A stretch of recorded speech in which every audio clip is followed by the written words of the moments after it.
Dan hari ini Pak Arif Budiman kami mohon untuk memberikan materi buat teman-teman peserta wirausaha Merdeka semua.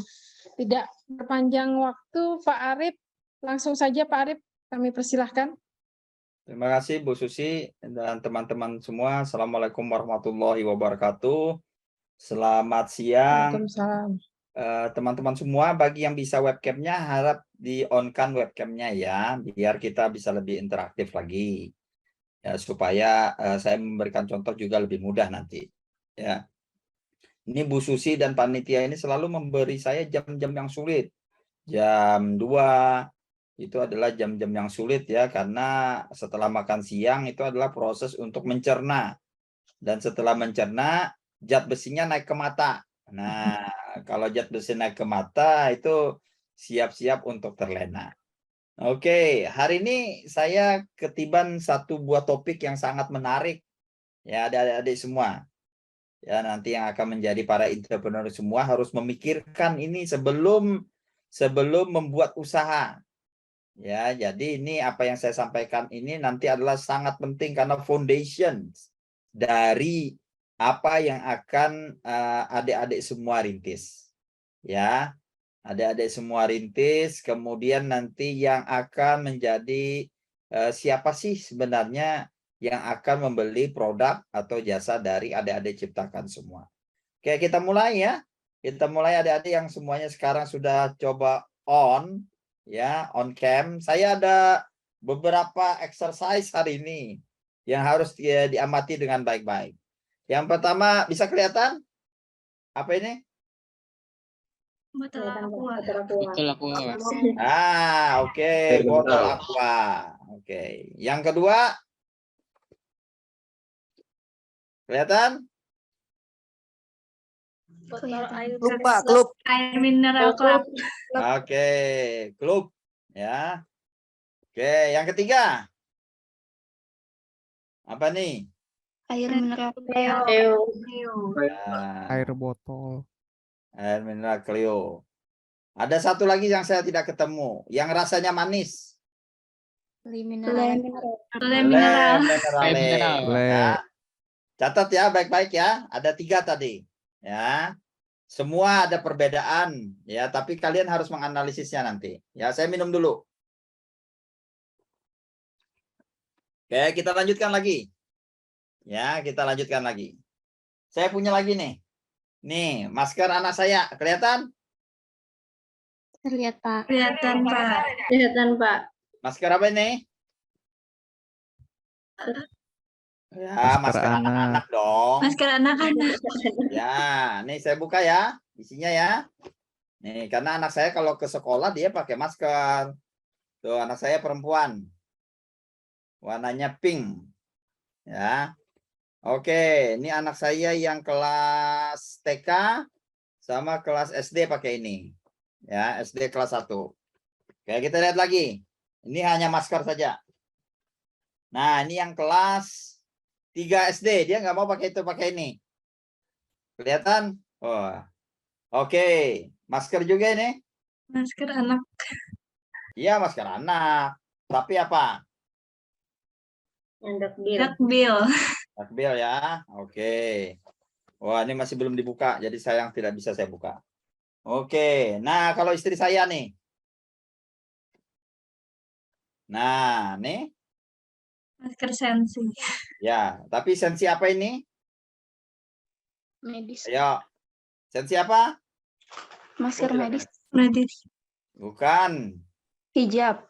Hijab, betul. Ya, hijab, warnanya hijau. Ya, kalau saya maskernya cukup ini. Ya. Nah, ini masker yang saya pakai. Tapi bukan hijab. Bukan hijab. Nah. Oke, pertanyaannya. Ya. Pertanyaannya buat kalian semua. Ya. Kenapa bisa berbeda-beda? Karena kebutuhannya beda, Pak. Sesuai kebutuhan. Sesuai kebutuhan? Oke. Nah, oleh karena itulah kalian harus hadir dalam sesi ini dan harus memperhatikan baik-baik. Ya, jangan berbincang-bincang nih seperti Muhammad Amin, dia tidak memperhatikan. Dia sibuk hanya bicara-bicara saja Muhammad Amin. Dia akan menyesal karena inilah fondasi dari kalian akan menciptakan sebuah produk atau jasa. Ya. Karena ini adalah fondasinya. Kenapa? Karena apa yang akan saya sampaikan ini adalah sesuatu yang harus kalian pikirkan sebelum memilih sebuah produk untuk dihasilkan atau membuat sebuah jasa yang akan dihasilkan. Karena salah dalam melakukan strategi ini, maka produk kalian tidak akan diterima di pasar. Ya. Dan kalian hanya akan membuang-buang waktu kalian semua, menyia-nyiakan. Izinkan saya akan memulai presentasi kali ini, ya, dan saya sarankan kepada kalian semua, tadi jawabannya adalah banyak yang kurang tepat, ya. Makanya produk ini, presentasi hari ini akan ya menarik untuk kita perhatikan bersama. Ya, oke, saya coba buka slide-nya dulu. Oke, sudah kelihatan? Semoga kelihatan ya. Sudah, Pak. Ya, hari ini kita akan membahas tentang mengidentifikasi segmen pasar dan memilih pasar sasaran. Dan juga melakukan market research ya di sesi kedua apabila waktunya cukup. Ya. Tapi apa yang saya sampaikan tadi adalah ya sebuah kategori produk kategori, ya satu kategori produk kategori tentang air minuman dalam kemasan, yang satunya adalah yang satunya lagi adalah masker, yang dua-duanya mempunyai perbedaan segmen yang berbeda. Ya, jadi sebelum kalian menciptakan sebuah produk, ya menciptakan sebuah jasa untuk produk kalian, siapa sih segmen yang akan membeli produk kalian tersebut? Oke, kita mulai presentasinya. Ya, hari ini kita akan mempelajari bahwa pasar itu sangat beragam. Ya, pasar itu adalah kumpulan dari potensial konsumen. Ya, pasar namanya. Ya, pasar yang ada di Indonesia itu adalah 250 juta jiwa penduduk Indonesia itu adalah pasar, ya, pasar yang potensial, ya, dan pasar itu sangat luas, ya, dari Sabang sampai Merauke, dari Banjarmasin itu sampai dengan hulu sungai misalnya, dari Jakarta sampai dengan timur-timur, ya, bahkan pelanggan yang atau pasar yang ada itu tuntutannya sangat banyak, ya, sangat beragam. Karena jumlahnya 250 juta jiwa, ada yang pengen A, ada yang pengen B, ada yang pengen C. Tadi ada yang masker, dia khusus untuk yang pakai jilbab, ada yang tidak pakai jilbab, ada yang dakbil, ada dakbil yang berwarna, ada yang tidak berwarna. Ya, jadi tuntutannya sangat bermacam-macam. Ya, sedangkan perusahaan itu tidak bisa memuaskan semua konsumen yang ada. Ya.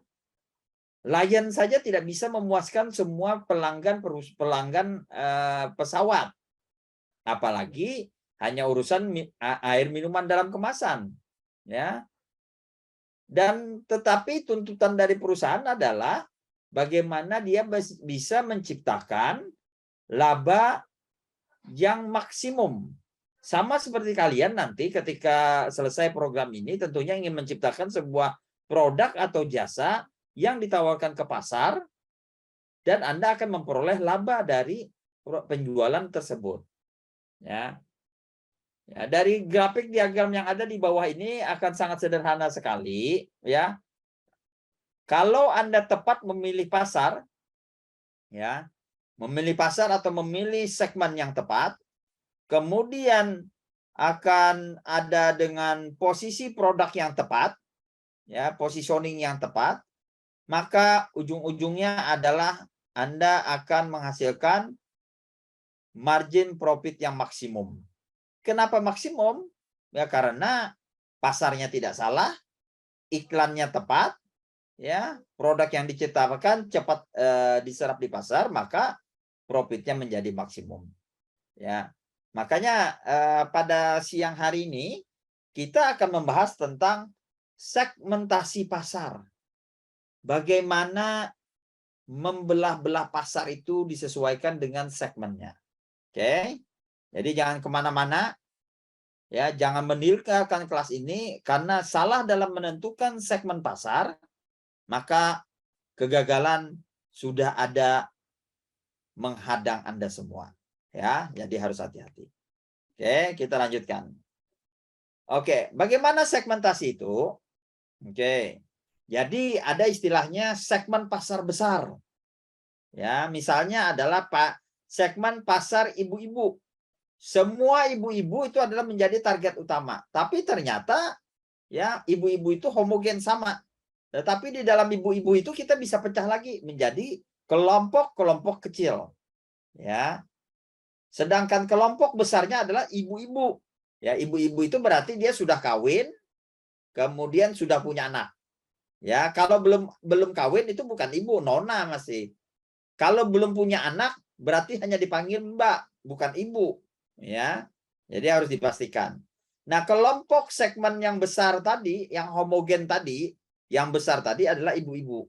Ya, tetapi di dalam ibu-ibu itu masih ada lagi perbedaan-perbedaan yang akan kita pecah-pecah sesuai dengan segmennya, sesuai dengan karakter yang akan saya share pada hari ini. Jadi jangan kemana-mana. Saya ingatkan jangan kemana-mana. Anda harus minum kopi ya untuk menonton, untuk menyaksikan ini, karena rugi Anda kalau tidak menyaksikan, tidak memperhatikan materi ini, karena ini adalah fondasi Anda untuk menciptakan sebuah produk nanti.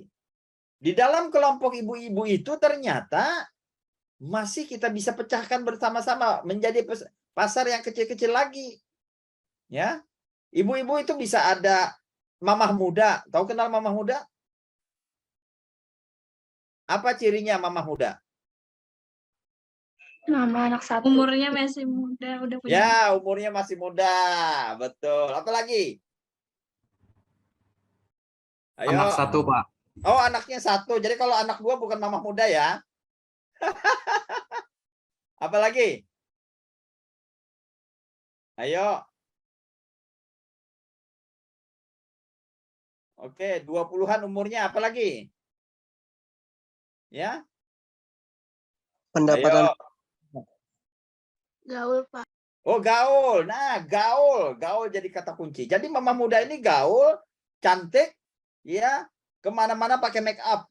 Wah, ndak ada bau pakaian, ndak ada bau terasi, ndak ada mama muda, ya, ndak ada. Parfumnya mahal, ya. Nah, tadi ibu-ibu itu masih kita bisa pecah lagi segmen-segmennya.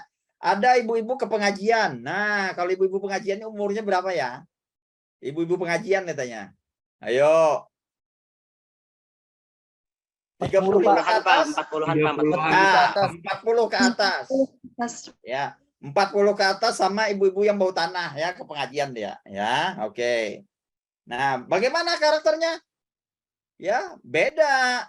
Parfumnya aja beda. Yang satu tadi kalau mamah muda tadi parfumnya Bulgari. Kalau yang ibu-ibu pengajian itu mungkin malaikat subuh, ya kan? Nah, atau bunga kenanga. Nah, oke. Nah, ketika kita segmen mereka, nah ini adalah proses melakukan segmentasi yang berdasarkan ya perbedaan karakteristik mereka. Yang pertama keinginan, daya beli, lokasi geografis, perilaku pembelian, kebiasaan pembelian. Ya. Inilah yang akan kita lakukan yang namanya segmentasi nanti. Oke. Oleh karena itu, dengan melakukan segmentasi, dengan melakukan pengelompokan segmen dari konsumen yang akan membeli produk kita, maka kita akan lebih mudah untuk melayani konsumen. Kita akan lebih mudah untuk memuaskan konsumen. Karena kita tahu bahwa produk kita ini tidak mungkin bisa diserap oleh semua ibu-ibu. Ya, tidak bisa. Tidak bisa diserap oleh semua ibu-ibu. Ya. Oleh karena itulah segmentasi itu kita lakukan. Oke. Bahkan ada pemasaran yang ceruk pasar, ya. Ya, ceruk pasar itu artinya apa? Pemasaran yang sangat sedikit. Kelompoknya sangat sedikit. Ya, misalnya nih, ada segmen khusus Laurier Extra Wings. Ayo, ini yang laki-laki nggak tahu nih. Extra Wings. Berarti apa? Mungkin saja dia agak gemuk. Iya kan? Nah, karena pengennya yang lebih lebar. Nah, seperti itu. Jadi ada lagi konsumen yang ceruknya sangat sedikit. Ya. Jadi dia adalah mempunyai karakter yang spesifik. Oke, dan dia ini biasanya terlupakan oleh para pemasar. Ya. Oke. Di slide ini bisa Anda lihat bahwa niche market, ya, pemasaran relung, itu biasanya dia adalah segmennya sangat kecil dan mempunyai daya beli yang besar. Karena mereka biasanya tidak terlayani dengan baik. Oke. Jadi, saya akan menggambarkan sebuah proses pemasaran segmentasi. Oke. Ada lagi pemasaran yang berbeda, pemasaran lokal. Pemasaran lokal ini artinya pemasaran yang berdasarkan geografis. Ya, pemasaran yang dilakukan untuk satu wilayah geografis atau demografis tertentu. Anda ingat, kalau Anda orang Kalimantan Selatan, maka Anda akan mencoba Indomie Soto Banjar, Indomie Limau Kuit. Bagi yang ada di Sulawesi Selatan, Indomie Cakalang, kemudian ada Indomie yang lain. Indomie mencoba, ya, membidik pasar lokal. Ya. Nah, ini adalah salah satu strategi manajemen pemasaran yang saya bilang tadi adalah segmentasi pasar. Oke. Yang terakhir adalah pemasaran lokal, yaitu pemasaran segmen tunggal. Tingkat segmentasi tertinggi disebut juga sebagai pemasaran sesuai pesanan atau pemasaran one by one. Nah, ini sangat spesifik ya. Ini adalah hanya untuk orang yang super premium. Misalnya Sultan Andara, ya, Raffi Ahmad, itu maunya mobilnya spesifik. Ya, enggak ada orang lain yang akan menyaingi mobilnya. Nah, ini adalah juga, ya. Karena apa? Dia sudah sangat kaya, kemudian pasarnya segmennya kuat dan dia tidak terlayani, maka akan muncullah segmen seperti ini. Ya. Jadi segmen ini juga akan sangat menarik. Nah, lalu bagaimana segmentasi itu sebenarnya? Oke, ya. Jadi pasar itu adalah homogen, besar seperti ini pasar itu. Ya, pasar itu bulat. Ya, isinya laki-laki, perempuan, anak-anak, ya. Kemudian banyak, ya. Kemudian kalau kita pecah, dia terpecah-pecah. Ya. Preferensinya tersebar, ya. Akhirnya maka kita kelompokkan menjadi kelompok-kelompok tertentu. Ya, jadi Anda harus mengelompokkan dulu. Nanti kalau saya membuat UMKM, menjadi entrepreneur, saya ingin pasar saya adalah pasar dengan kriteria tertentu. Nanti kriterianya akan saya sebutkan. Ya. Kriterianya begini, begini, begini, begini. Ya, inilah segmen yang akan kami tuju. Ya, jadi jangan membuat produknya dulu. Ya, jadi persiapkan dulu adalah siapa sih yang akan menjadi segmen pemakai produk Anda. Ya. Jangan nanti Anda buat produk lempar ke pasar, tidak jelas siapa yang akan memakai ini, siapa. Siapa yang akan membelinya ini, siapa, itu membahayakan. Ya. Jadi kalau membuat produk, kita sudah akan memikirkan produk ini akan dibeli oleh segmen begini-begini. Ya. Bukan nanti lempar saja produknya, nanti siapa yang membelinya nanti akan kelihatan salah. Ya, itu akan memakan waktu yang lama. Ya, jadi kuncinya saya menyarankan buat adik-adik semua, yang paling penting adalah bagaimana segmen itu ditentukan sebelum Anda melempar produk itu ke pasar. Ya, karena kalau salah dalam menentukan segmen pasar, maka saya jamin produk kalian akan gagal di pasaran. Oke, kita lanjutkan. Ya, bagaimana sih caranya melakukan segmentasi? Ya, bagaimana melakukan segmentasi? Yang pertama adalah bisa melakukan survei, ya, melakukan wawancara atau membentuk fokus grup untuk memperoleh gambar umum mengenai motivasi, sikap, perilaku, ya. Kemudian melihat atribut-atribut, pola pemakaian, sikap terhadap kategori produk, ya, kondisi geografis, psikografis, ya. Jadi kita pantau dulu. Saya ingin meluncurkan sebuah produk, produknya ini begini. Ya, lalu Anda harus melakukan fokus grup dulu. Kira-kira kenapa sih orang mau membeli produk ini? Kemudian sikapnya bagaimana? Dan produk ini siapa yang cocok untuk membelinya? Ya. Jadi sekali lagi tentukan segmennya. Karena kalau Anda tidak menentukan segmen, pertanyaannya lah, siapa yang akan membeli produk Anda? Siapa sih? Ya, saya akan bertanya nanti, ini segmennya siapa? Ini siapa calon pembeli dari produk adik-adik semua? Ya. Nanti Bapak akan membreakout room, ya, membreakout room dan mencoba nanti menganalisis, ya, produk-produk yang kita lihat, kemudian dianalisis, ya. Langkah kedua, ya, ini prosedur segmentasi. Melakukan analisis statistik, ya, ini kalau survei dan lain-lain. Nanti kita belajar tentang marketing research, ya, melakukan analisis cluster. Yang ketiga adalah melakukan segmen dalam bentuk berdasarkan sikap, perilaku, demografis, psikografis, dan media grafis. Ya. Nah, dasar-dasar segmentasi. Nah, ini yang paling penting Anda ketahui. Ya, ada 4 kriteria dalam melakukan segmentasi. Ya, ini harus benar-benar dihafal dan dicatat dengan baik. Harus diketahui. Ya. Yang pertama adalah segmentasi berdasarkan geografis. Geografis itu wilayah, kota, kabupaten, pinggiran, urban, rural, pedesaan, perkotaan, pegunungan, pesisir, dan lain sebagainya. Produk yang Anda buat ini untuk siapa? Masyarakat mana? Siapa yang membelinya? Oh, produk UMKM kami ini hanya untuk masyarakat pesisir. Ya, berarti para pesisir yang membelinya.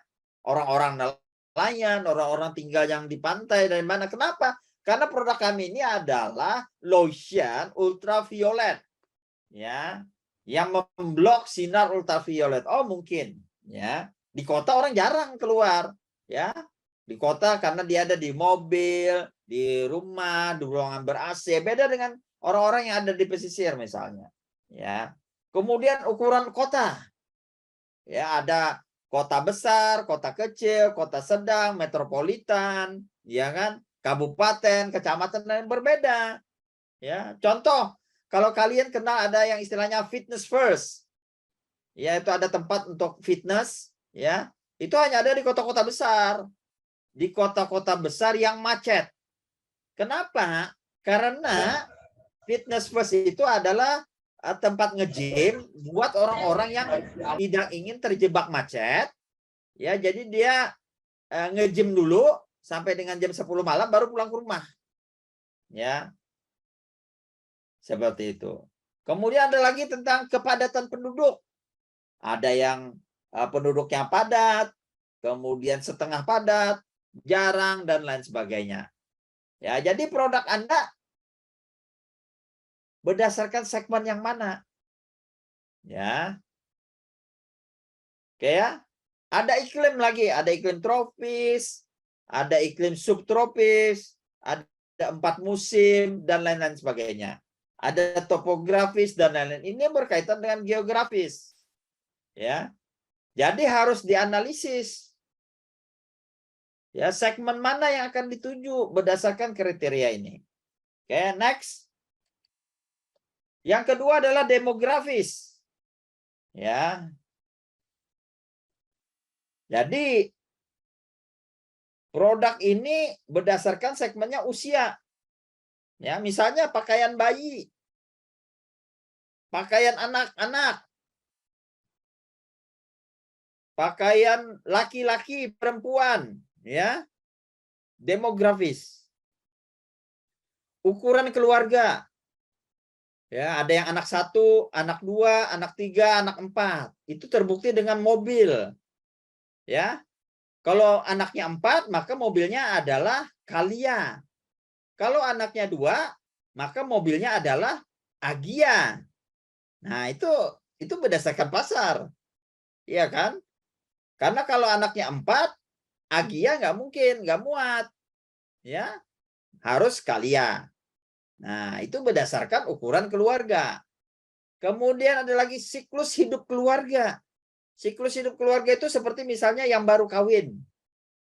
Ya, baru married. Produk ini diluncurkan adalah untuk orang-orang yang baru menikah. Produk apa? Yang cocok orang baru menikah adalah produk rumah baru, KPR misalnya, yang kreditan. Ya. Karena mereka baru menikah, berarti kan dia pengen tinggal sendiri, berarti cukup kamarnya 2. Kamar dia dan kamar misalnya calon asisten rumah tangganya, atau kamar untuk tamu misalnya. Jadi cukup 2 kamar. Ya. Karena mereka baru menikah. Ya.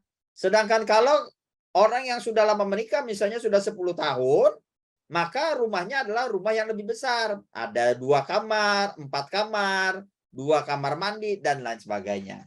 Itu siklus hidup keluarga. Ya. Jenis kelamin. Oh, ini sangat jelas. Ya, laki-laki, perempuan. Ya, sekarang jenis kelamin banyak. Ya. Belum lagi yang tulang lemah. Nah, ada lagi tulang lemah.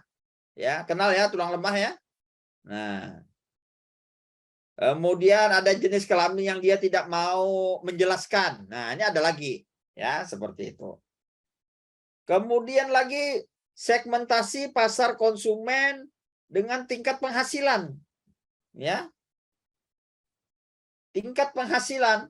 Ada yang 1 juta, 5 juta, 10 juta, dan lain sebagainya. Jadi jangan heran kalau Mama Gigi itu beli baju, ya, baju kaos saja 15 juta, itu jangan heran. Anda jangan protes karena memang tingkat penghasilannya berbeda. Ya, saya 15 juta beli baju kaos nggak mungkin, ya, 1 baju kaos nggak mungkin, ya. Itu membuang-buang membuang-buang duit, ya. Tapi bagi Mama Gigi nggak ada masalah. Iya kan, karena 15 juta itu buat mereka sama dengan 15.000, ya kan, seperti itu. Ya, ini tingkat penghasilan. Jadi produk yang Anda akan lemparkan itu kepada segmen yang mana? Untuk lebih gampangnya, untuk tingkat penghasilan, maka adik-adik semua harus mengacu kepada data-data di BPS. Ada istilahnya yang boleh saya sampaikan, Social Economic Status, SES. Seperti apa? Ya, Anda harus mengecek. Dia SS-nya ada A, B, C, dan D. Ya, A, B, C, D. Kemudian ada A+, A+2, dan lain sebagainya.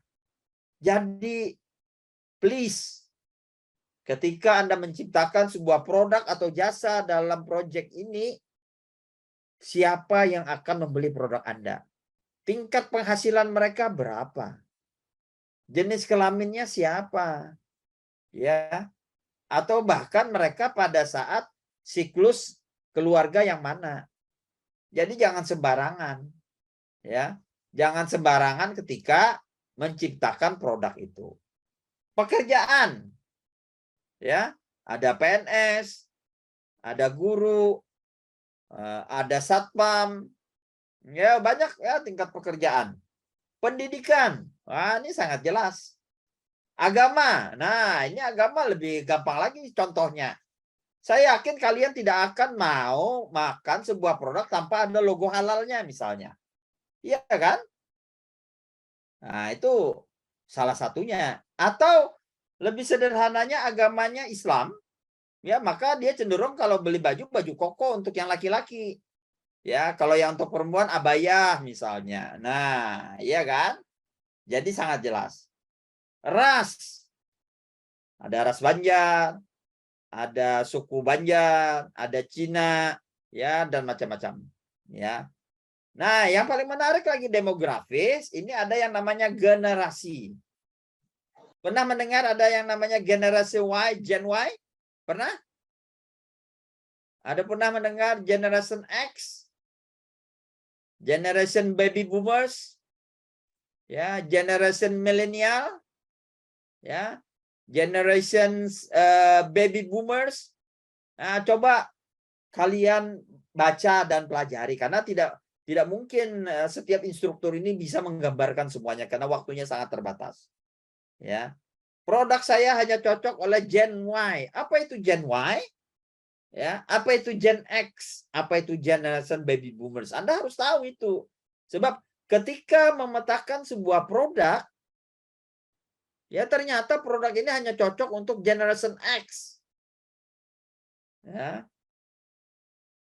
Bagaimana definisi Generation X? Generation X itu adalah orang-orang yang lahir, ya, yang lahir dari tahun 70 sampai dengan 76.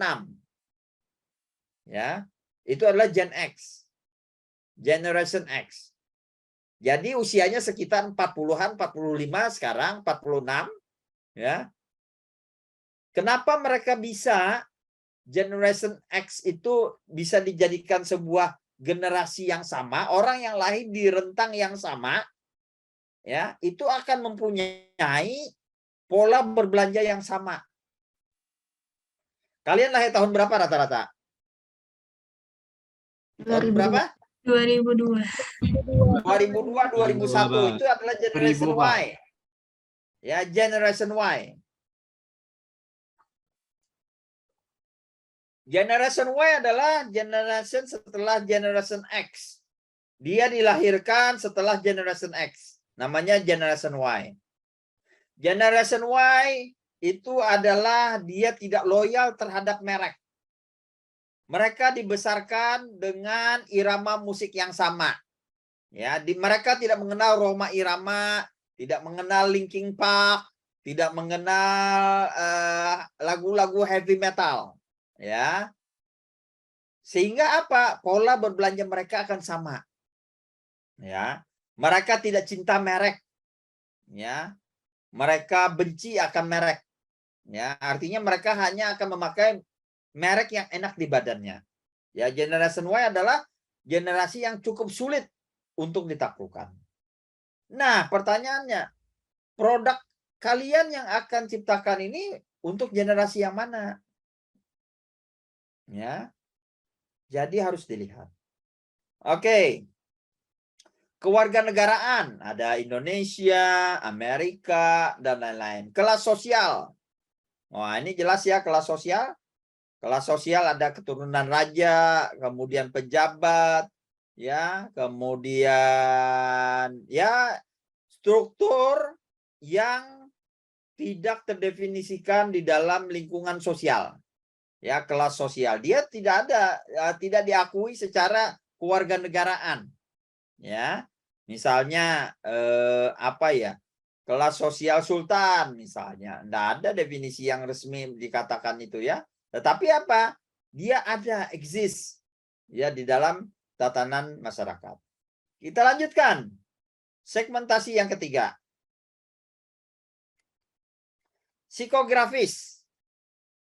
Ya, ada gaya hidup, kepribadian dan lain-lain. Ya, misalnya sekarang orang gaya hidupnya adalah health conscious. Ya, health conscious. Artinya apa? Dia peduli akan kesehatan. Maka dia cenderung makannya yang bergizi, kemudian nge-gym, ya kan? Makannya ditakar dan lain-lain. Ya. Ini juga akan mempengaruhi siapa sih target utama kita. Kalau orang-orang yang health conscious, maka produk kita adalah produk kesehatan.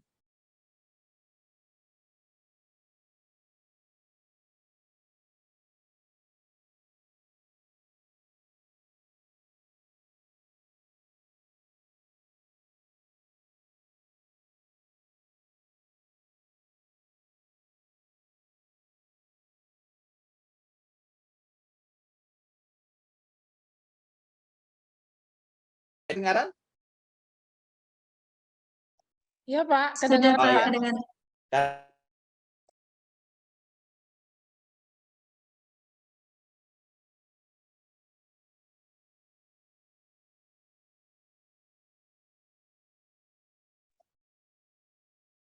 Halo Pak Arif. Sampurna itu mengeluarkan produk yang low tar dan low nikotin. Ya. Karena apa? Karena banyak orang yang merokok, ya orang yang merokok, tapi dia tidak ingin meracuni tubuhnya terlalu banyak. Ya. Jadi muncullah rokok low tar dan low nikotin. Dia tetap ingin merokok, ya, tetapi dia ingin merokok yang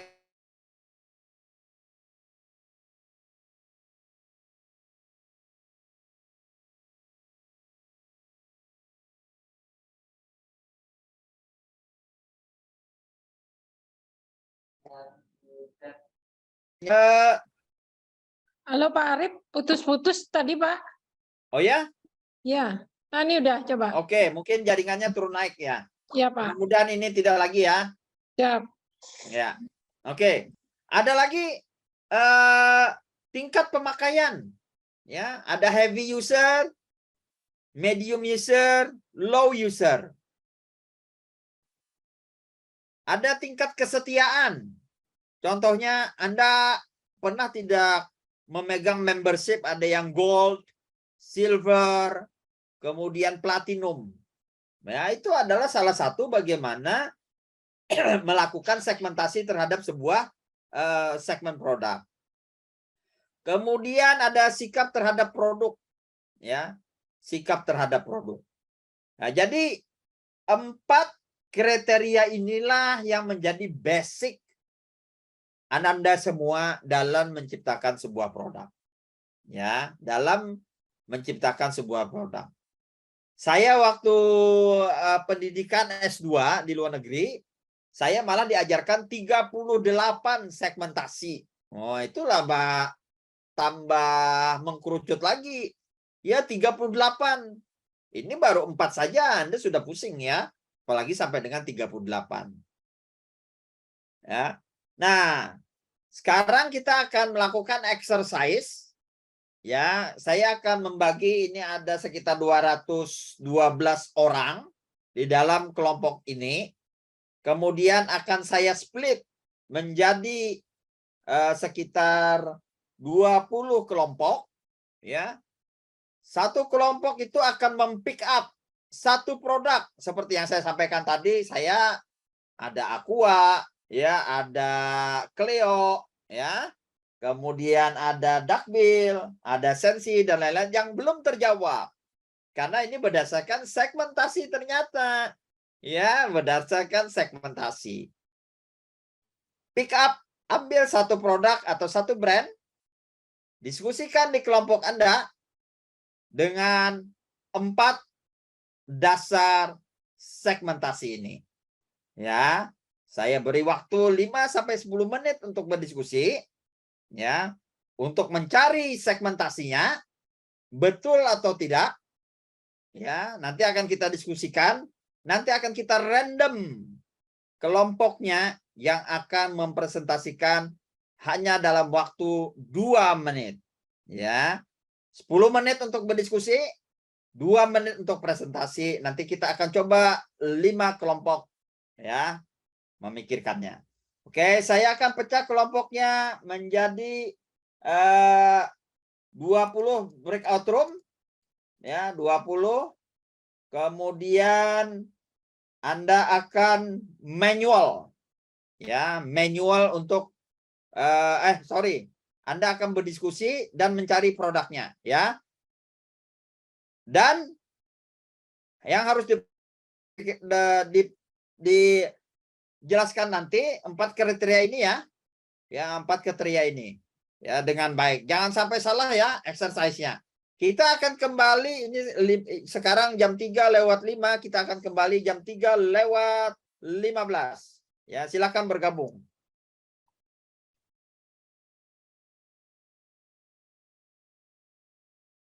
Oke, selamat bergabung kembali ya.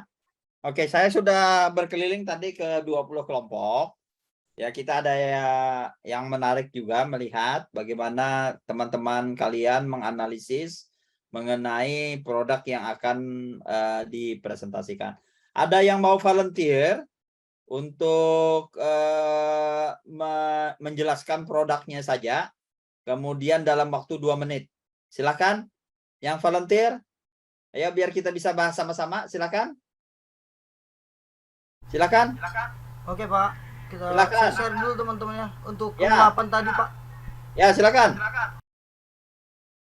Oke, silakan. Jadi di produk yang ingin kami tampilkan di sini itu di bisnisnya skincare Azarin. Untuk geografisnya itu pada cuaca karena cocok juga dengan wilayah Indonesia yang panas, jadi mungkin skincare pasti selalu digunakan. Terus untuk demografisnya, usia bisa dipakai dari yang remaja sampai yang dewasa. Untuk jenis kelamin bisa dipakai perempuan dan laki-laki. Sedangkan untuk ras pokoknya bisa dipakai sama siapapun, entah itu kulitnya juga dari yang berminyak atau mungkin yang normal, kombinasi dry skin atau yang sensitif juga.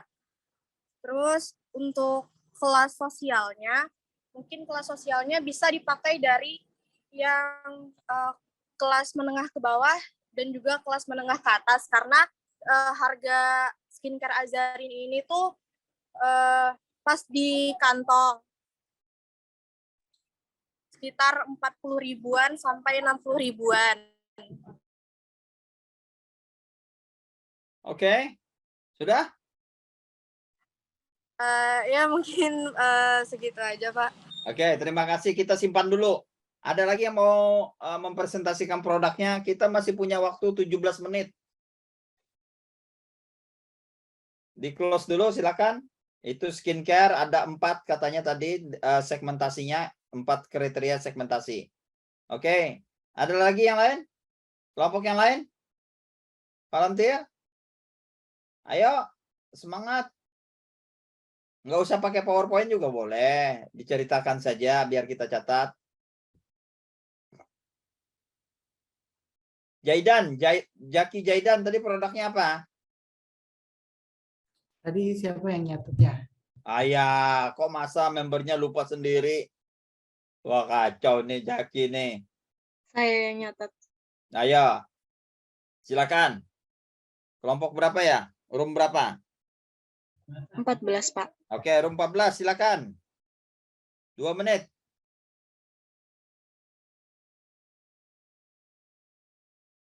Ya, silakan. Suaranya mana? Iya, untuk produk kami Indomilk Kids dengan segmentasi pasar demografis 3-12 tahun, geografis seluruh Indonesia, psikografis kesehatan, dan perilaku memperbaiki gizi anak-anak Indonesia. Oke, sip. Terima kasih. Nanti kita bahas ya. Overall-nya akan kita bahas. Jadi ada Indomilk Kids ya. Tadi kelompok ini bilang hanya Indomilk. Ya, tadi kemudian saya tajamkan lagi karena Indomilk ada banyak, ada yang 1 liter, ada Indomilk bubuk, ada Indomilk kental manis, ada Indomilk yang lain. Nah, akhirnya mereka memilih Indomilk Kids ya. Yang tentu saja kalau ini segmentasi berdasarkan kriteria segmentasi demografis, yaitu adalah anak-anak, yaitu 3 sampai 12 tahun, karena anak-anak di bawah usia 1 tahun tidak boleh minum susu Indomilk dalam kemasan, ya seperti itu. Oke, ya menarik. Terima kasih kelompok Zaki Zaidan. Saya perlu lagi 2 kelompok lagi sebelum kita analisis. Ada lagi yang lain? Room. Boleh Pak, kelompok Ya, silakan, 15. silakan. Silakan. Oke. Sudah kelihatan nggak Pak ini? Ya, sudah kelihatan. Screen-nya? Oke, baik Pak. Izin saya menjelaskan. Di sini kami membahas tentang produk MS Glow Whitening Series Pak. Yang pertama ada dari geografi. Kebanyakan produk ini Pak dipasarkan di wilayah Indonesia Pak dengan iklim tropis. Demografinya sendiri kami tunjukkan untuk remaja umur 15 sampai 40 tahun dengan jenis kelamin laki-laki. Produk ini sasarannya lebih ke arah untuk remaja Pak, untuk SMK, SMA ataupun mahasiswa.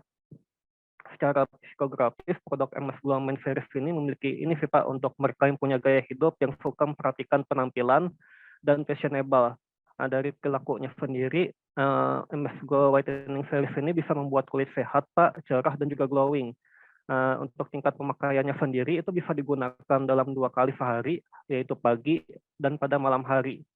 Mungkin itu sekian Pak dari saya. Silahkan jika ada teman-teman ingin menambahkan. Terima kasih. Ya, rupanya anak-anak laki-laki sekarang sudah pakai whitening ya untuk laki-laki. Wah, ini ada perubahan. Oke, ada lagi. Ini Aulia Hafiz Fadillah Resen. Silakan. Baik Pak, Aulia. terima kasih. Baik, terima kasih atas kesempatannya. Kami dari kelompok 13 ingin menyampaikan tentang materi tadi. Mohon maaf kalau tidak share screen ya Pak. Ya, silakan. Baik, kalau dari geografis kami ingin membahas tentang masker. Untuk segi geografisnya banyak dipakai anak-anak di kota. Yang mana Masker kota apa dulu tersebut, nih? Masker apa? Masker dakbil. Yang mana masker tersebut dipakai anak-anak di kota yang iklimnya panas. Dari segi demografis, masker dakbil itu cocok bagi generasi muda yang mana mereka masih banyak yang mementingkan fashion gitu, terutama pada anak-anak dan remaja. Dari segi psikografisnya, masker dakbil fungsinya sebagai gaya dan kebutuhan kesehatan, dan perilakunya dengan manfaatnya pelengkap fashion, tingkat pemakaiannya dengan tingkat pemakaian tinggi, dan pembelinya untuk menunjang penampilan. Dan tadi soal yang kalangannya itu ya Pak, kalangannya itu menuju lebih ke menengah ke atas, begitu saja Pak pendapatan yang membeli. Mohon maaf jika berbelit-belit Pak. Oke, terima kasih. Ya, terima kasih. Bapak, Oke, Bapak. bolehkah kelompok 10 mau ikut menyampaikan juga? Oh, silakan. Mungkin ini yang terakhir ya, karena mengingat waktu. Silakan kelompok 10. Pak, ini Ulun mewakili kelompok 10. Dengan produknya itu sepatu Converse. Untuk geografisnya sendiri, untuk iklimnya kami iklim tropis, dan untuk wilayahnya sendiri itu bisa seluruh dunia, terutama Indonesia juga bisa. Terus untuk demografisnya sendiri, itu tuh remaja, anak SMA atau kuliahan dengan umur tuh 17 sampai 25 tahun. Terus untuk jenis kelaminnya pria dan wanita. Untuk pendapatannya, penghasilannya sendiri di sini kami yang minimal sekitar 2 juta. Agamanya itu bisa semua agama bisa memakai. Terus untuk generasinya sendiri generasi yang tahun 2000-an Pak. Oke. 2002. Terus untuk kewarganegaraannya sendiri itu tuh tersebar di seluruh dunia. Untuk rasnya juga ini rasnya bisa semua. untuk kelas sosial sendiri, kelas sosial menengah, dan untuk siklus hidup keluarganya sendiri di sini yang belum menikah dan yang baru menikah yang muda-muda lah, Pak. Oke, sip. Nggih. Terima kasih. Nggih. Ini Pak ada lagi Pak untuk psikografisnya. Ya. Nggih, psikografisnya gaya hidupnya itu modis yang seperti ingin kelihatan kekinian lah Pak. Terus untuk kepribadiannya sendiri itu tuh yang ingin kelihatan di masyarakat tuh, oh itu tuh yang memakai sepatu yang merek ini gitu, yang kelihatan lebih terpandang lah gitu Pak. Oke, terima kasih. Nggih, Oke. mohon maaf Pak, nggak Ya. pakai PPT. Ya, kita berikan aplaus untuk kita semua ya. Luar biasa pada hari ini. Bapak akan memberikan remark atau tanggapan kepada presentasi kalian semua. Jadi, ketika kalian akan meluncurkan sebuah produk, kita harus bisa membuat segmennya terlebih dahulu. Ya. Caranya adalah pasar tadi kita bagi-bagi, kita kelompokkan. Ya, segmentasi itu mengelompokkan pasarnya berdasarkan apa? Berdasarkan 4 kriteria yang saya sampaikan di awal. Jadi saya ingin membuat sebuah sepatu merek Converse. Ya, kira-kira kalau satu merek Converse, maka saya akan mendesain sepatu Converse yang akan saya targetkan kepada segmen. Segmennya berdasarkan kriteria nomor 1 adalah demografi, yaitu laki-laki dan perempuan, artinya unisex. Ya. Kemudian tingkat penghasilan 2 juta ke atas. Kemudian juga dia adalah fashionable dan lain sebagainya. Nah, kalau kalian ya itu sah-sah saja melakukan yang namanya hybrid segmentation. Hybrid segmentation itu menggabungkan beberapa kriteria segmentasi di dalamnya. Supaya apa? Supaya lebih sempurna analisisnya. Tetapi tidak ada masalah kalau kalian hanya memakai satu kriteria saja. Misalnya kriterianya adalah demografi saja. Kriterianya adalah psikografi saja. Ya, tetapi memang lebih asiknya, lebih uniknya, dan lebih akuratnya ketika kita melakukan multi attribute segmentation atau hybrid segmentation. Menggabungkan beberapa kriteria segmentasi untuk produk tersebut.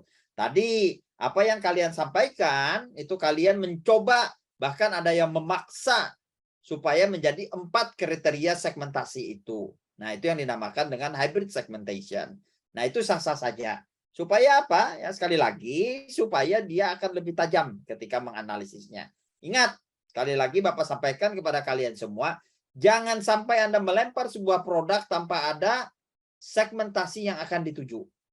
Ya, jangan sampai Anda membuat sebuah jasa, ini siapa yang akan beli? Siapa yang akan dituju nanti? Siapa yang akan pemakainya? Itu bunuh diri. Bunuh diri. Ya, contoh saja yang paling sederhana, ada orang jualan si boba atau misalnya es kepal Milo, itu dia sudah berpikir bahwa yang akan membeli es kepal Milo ini adalah selingkungan RT-nya saja. Nah, itu segmentasi geografis. Ya. Jadi jangan sampai Anda membuat ada ruko misalnya atau gerobakan, ya ternyata Anda tidak tahu siapa yang akan membeli produk Anda ini. Ya, itu bunuh diri. Ya. Jadi dengan melakukan 4 kriteria tadi, maka Anda sudah melakukan segmentasi pasar. Ya, dengan memecah kriteria-kriteria tersebut berbagai segmen yang akan menjadi target utama Anda nanti.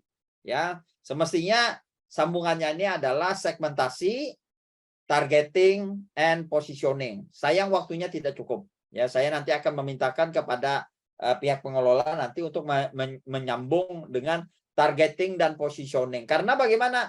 Ketika sudah Anda melakukan segmentasi, ya, Anda memecah pasar tadi berdasarkan kriteria, misalnya tingkat pendapatan sekian dan sekian, itu banyak. Ya, tadi hanya sekitar saja. Misalnya mahasiswa ini, mahasiswa yang mana? Mahasiswa banyak, ada mahasiswa anak kos, ada mahasiswa biasa, ya kan? Ada mahasiswa LGBT, ya kan? Ada mahasiswa mahasiswa tapi tidak anak kos. Nah, ini berbeda. Mahasiswa anak kos dengan mahasiswa tidak anak kos, artinya mahasiswa anak mami masih tinggal di rumah, itu perilakunya berbeda. Ya. Maka apa? Maka dia harus ditarget lah, namanya segmentasi, targeting, and positioning. Nah, positioning paling penting. Positioning itu adalah bagaimana menyampaikan image produk itu melalui channel yang sama. Apakah dia mau dipasang di radio, e-radio misalnya iklannya? Apakah mau dipasang di YouTube? Ataukah mau pasang di Instagram Habar Banua dan lain sebagainya? Harus disesuaikan. Ya, jadi prosesnya adalah segmentasi, targeting, and positioning. Hari ini kita sudah melakukan yang namanya adalah segmentasi, membelah-belah pasar berdasarkan kriteria-kriteria yang sudah kita tentukan. Ya, 4 kriteria, ya, demografis, geografis, psikografis, and behavioral. Anda jangan sampai lupa dengan 4 kriteria itu, karena inilah yang langkah paling sederhana untuk ya supaya produk Anda bisa laku di pasar. Ya, kalau tidak Anda namanya membuang-buang duit saja. Ya, melemparkan produk tiba-tiba ini siapa segmennya? Wallahu alam kata Anda.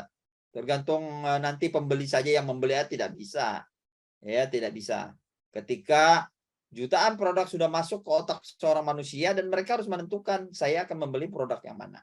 Ya, seperti itu. Saya mengucapkan terima kasih kepada teman-teman kalian yang sudah presentasi, ya, yang sudah mencoba menganalisis produknya, ya, yang mencoba menganalisiskan. Tapi alangkah baiknya menganalisisnya itu berdasarkan ya kriteria tersebut. Misalnya begini, saya mempunyai satu produk, kemudian produk tersebut dianalisa berdasarkan demografi, yaitu usia misalnya, ya, geografi, location, ya kan, behavioral. Nah, ini adalah yang dikatakan ya di slide terakhir saya itu adalah hybrid segmentation. Ya. Mulai memikirkan sekarang ya, karena di akhir program ini, di akhir WMK ini kalian sudah bisa harus menciptakan sebuah produk atau jasa.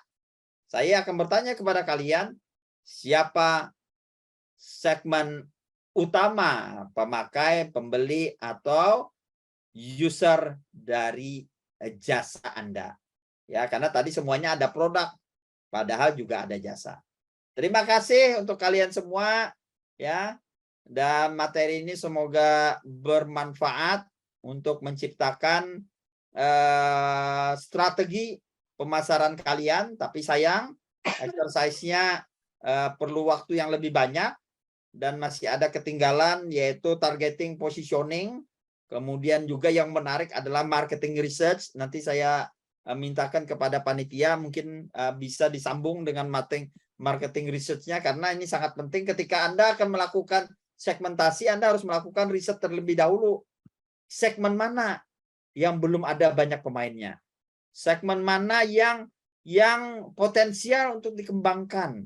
Segmen mana yang ternyata pemainnya atau produk offeringnya sangat sedikit, ya, jadi harus dilakukan riset.